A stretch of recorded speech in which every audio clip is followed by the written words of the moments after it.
Let me tell you a story about a little squid that lights up at night and how this squid is useful to my research. It might come as a surprise to you, but it involves a wonderful friendship between the squid and bacteria that lives inside him and produce light.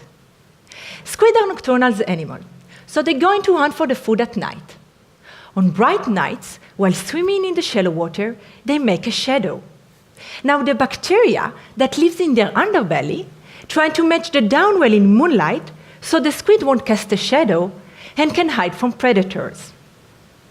In this wonderful friendship between the squid and its glowing bacteria, it's the dialogue between both partners that we are interested in. And this dialogue, it's a chemical language. It's the secretion of small molecules from the bacteria that being uptaken by the squid cells and being processed there.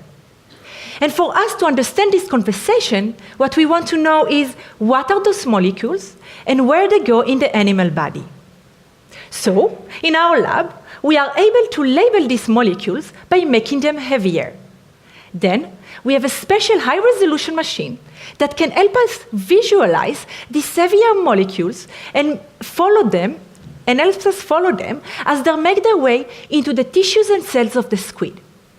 And indeed, now that I'm at the end of my PhD, I can say that we successfully traced some of these molecules that are being secreted from the bacteria and being uptaken by the squid cells. But now you're probably asking yourself, why is it so important to study the squid? Well, you might not realize, but we are similar to the squid. We may not be able to glow under the moonlight, but our body forms its own partnership with different bacteria. Now, unlike the squid that have a single bacteria species living inside him, our body contains trillions of microorganisms that live inside us. So imagine trying to understand a conversation while walking into a crowded room compared to having a private dinner at a restaurant.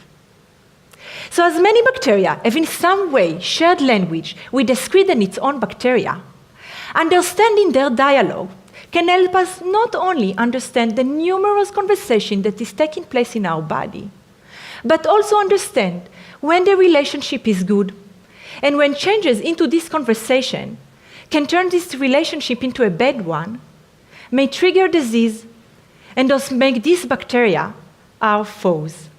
Thank you.